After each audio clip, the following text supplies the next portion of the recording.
Kəşfiyyatda ən azı bir dəfə də olsun qarşınıza çıxan çink mazı barəsində danışmaq istəyirəm. Nədir bu çink mazı? Niyə hər kəs bu çink mazı bu qədər tərifləyir? Əsasən də üzə olan faydaları nədir? Bu barədə danışacağım.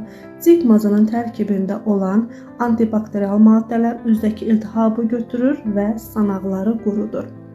Əgər üzünüz həddindən artıq çox yağlıdırsa, məsamələriniz genişdirsə, o zaman çink mazından istifadə edə bilərsiniz. Çink mazı üzdəki yağ balansını tənzimləyir, məsamələri kiçildir.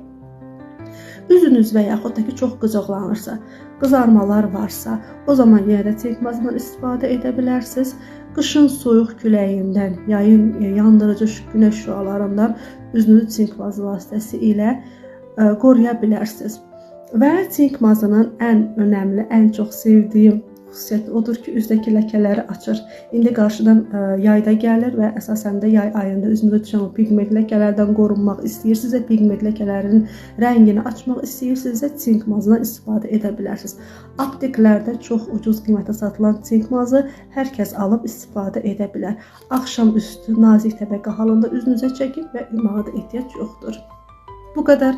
Əlavə sualı olanlar və nəyisə anlaşılmazlıq varsa, o zaman videonun altında şərh olaraq yaza bilərsiniz. Apteklərdə satılan triderin mazı, göbələk, bakteriya və iltihabla bağlı yaranan dəri problemlərində istifadə olunur. Tərkibində olan 3 əsas maddə betamethazon bakteriya və qaşıntını aradan götürür. Klotramazol göbələk əleyhinə vasitədir. Gentamisin bakteriya əleyhinə antibiotikdir. Göbələk zamanı, dəri infeksiyaları zamanı, ekzema, dermatit iltihablı yaralar zamanı istifadə olunan bir mazdır. İstifadəsi demək səhər və axşam təmiz, quru üz dərisinə nazik təbəqə halında çəkirsiniz. Ağıza və gözə dəyməməsinə ehtiyat edirsiniz. Açıq yaralara çəkmək olmaz. Əks göstəriciləri nədirsə videonun altında qeyd edəcəm. Diqqətlə oxumanızı məsləhət görürəm. Mən bu maz ilə demək üzümdə olan allergiya zamanı tanış oldum. Həkim məsləhəti ilə yanlış bir üz prosedurundan sonra üzümdə allergiya, qaşıntı, iltihab yarandı və bu zamanı həkim məsləhəti ilə istifadə etdim. Uzun müddətli istifadə etmək olmaz. Demək əsasən yaranın sağalacağı müddətə qədər istifadə etmək lazımdır. Bu qədər istifadə edənlər və əlavə sualı olanlar videonun altında şərh olaraq yaza bilər. Bir çoxlarınızın tanıdığı salisil məlhəm, yəni salisillik turşu üzə çox faydalıdır. Xüsusilə dermatologiyada geniş yayılır.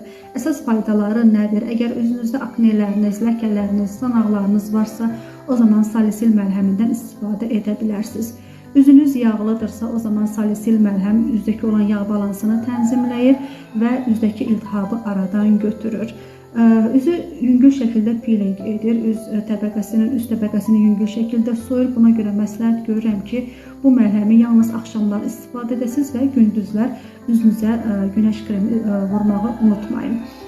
Üz dərisini yeniləyir və üzə parlaqlıq bəxş edir. Bununla yanaşı salisik məlhəmi dabanlara da çox faydalıdır. Dabanlarda olan qabarlaşmanı, çatlamanı aradan götürür.